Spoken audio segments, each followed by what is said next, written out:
Le dopage est dangereux. Ah oui, très très bien, j'adore. C'est moi qui l'ai proposé, hein, pour changer un peu. Alors,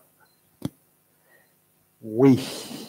Alors, les idées reçues, pour pas dire des conneries sur le dopage, alors là, il y en a des tonnes, on aurait pu faire une soirée là-dessus. Bon, on va s'imiter à ça. Je ne le fais pas habituellement, mais pourquoi pas. Voilà, je mets en avant quelques bouquins. Il y en a un ici, il y en aura un plus tard sur notre idée reçue. Voilà, après, sincèrement, ça ne me permet pas de partir en vacances. Donc, n'ayez crainte que vous ne l'achetez pas ou que vous l'achetez. Mais c'est un bouquin dont je suis très, très fier. Et si vous voulez un peu mieux avoir un autre regard sur le dopage que ce que vous entendez dans les médias, voilà. Oui, Jean-Jacques?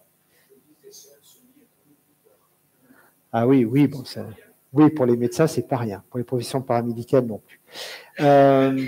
Oui, alors, avant de démarrer et d'aller un peu plus loin là-dessus, le dopage, ce sont des substances qui, pour être inclus comme dopage, c'est-à-dire sur une liste de substances dopantes, doit répondre au moins à 2 des 3 critères suivants.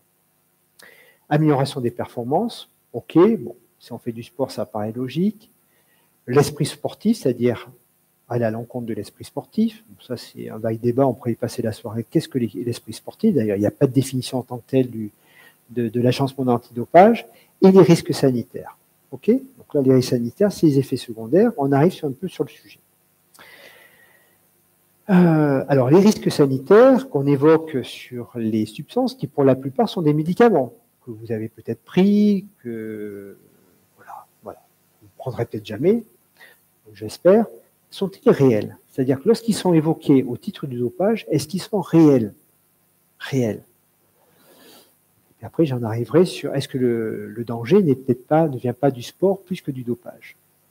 On a ce débat, et après, je ferai ma conclusion, et puis voilà. Sont-ils réels? C'est comme les effets de la performance. Les effets de la performance et les substances dopantes chez les sportifs, il y a des études, ou souvent il n'y a pas d'études, et on a, dès les années 60, puisque le dopage a été légiféré en 65 en France, la première liste en 1966, et on a dit, ben, toi, tu seras sur la liste, toi, tu ne seras pas sur la liste. Sur quels critères? Un peu comme ça. Parce que les sportifs ou les cyclistes à l'époque, on met souvent les cyclistes en avant, mais ils ne sont pas les seuls, ils prenaient des amphétamines, et ben les amphétamines, s'ils en prennent, on les met sur la liste. C'était un peu comme ça, il n'y avait aucune étude préalable, une étude scientifique et médicale.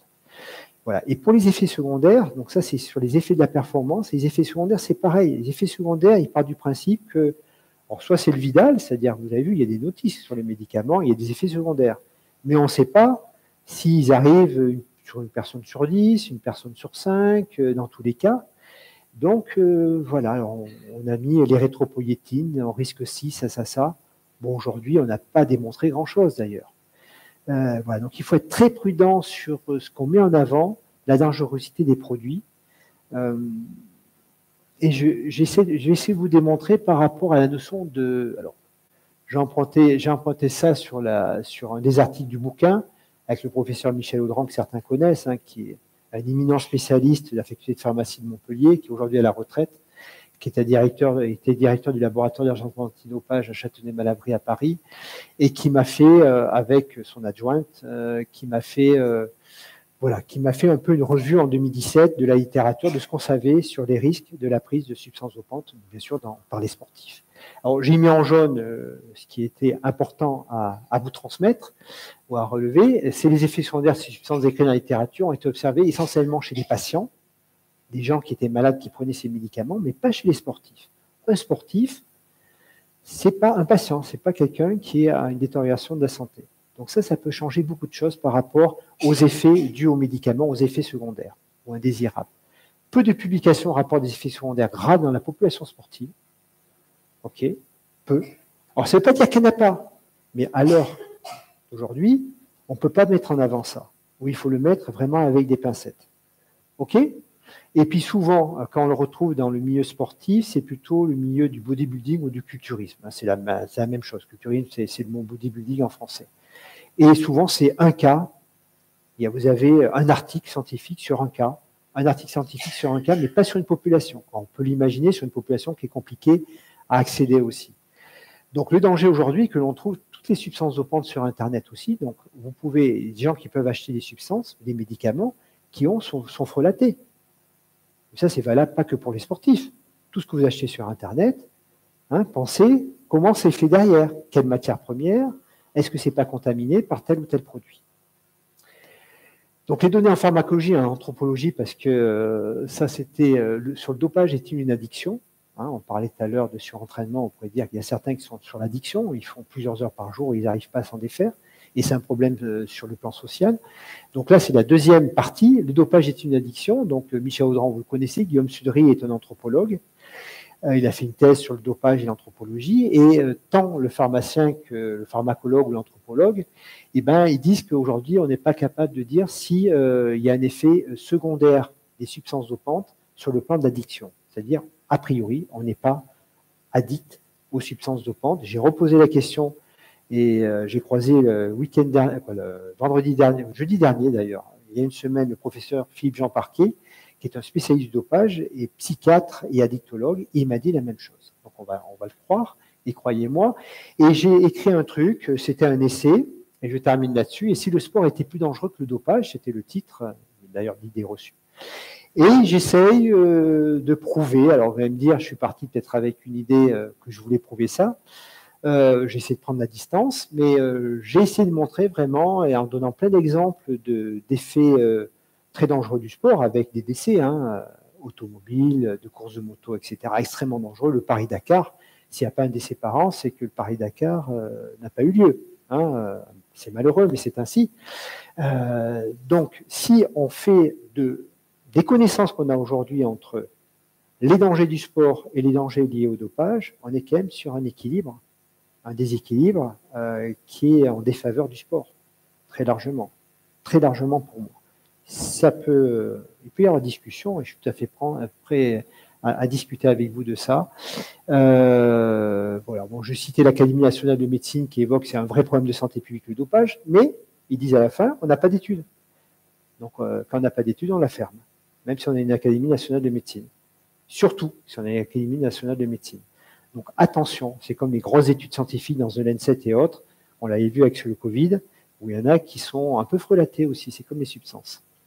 Voilà, et Fabien Pilar et Daniel Rivière, que certains connaissent ici, de Toulouse, que je verrai demain et après-demain à Lourdes, et ben, je leur ai demandé, est-ce que le dopage est un problème de santé publique? Ils ont conclu, d'ailleurs c'est un des premiers articles du bouquin, ils ont conclu là, aujourd'hui, on ne peut pas prétendre sur le plan épidémiologique, c'est un problème de santé publique. Voilà, on ne peut pas prétendre aujourd'hui, je le dis bien. Et pour conclure, voilà. Sinon, je vais dans le rouge. Y a-t-il des questions? Avant de passer à l'idée reçue suivante.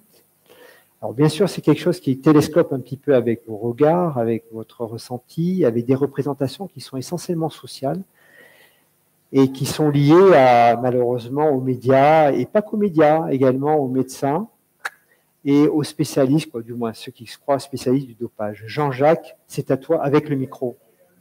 Ah, très bien. C'est une toute petite question qui est un peu pernicieuse. Est-ce que la bigorexie, qui est l'addiction au sport, tu le mets dans le dopage ou pas? Ben non, pas le dopage. Le dopage a une définition vraie, le dopage. Le dopage, ça renvoie à une liste des substances et méthodes interdites. Tout ce qui n'est pas dans cette liste n'est pas dopage. Et toutes les substances que tu te sécrètes, c'est pas du dopage? Ah non, non, c'est des substances ergogéniques, oui, qui viennent de l'extérieur. Donc non, absolument pas. Parce que dans le tennis, c'est assez répandu. On en connaît, et pas des moindres, qui ont de l'addiction au sport. Oui, alors moi je viens du triathlon. Donc pas les Français actuellement. Oui, surtout sur terre battue. Non, ils ne sont pas addicts aux terre battue, je crois, depuis longtemps, depuis 83. Mais si tu prends le triathlon, nous sur le longue distance, tu as des gens qui sont à 35-40 heures par semaine. Donc tu peux imaginer qu'à un moment donné, ça décroche. Ça ne veut pas dire qu'ils sont dans l'addiction, ce qu'on appelle la bigorexie, qui à mon avis est une nouvelle définition de la bigorexie.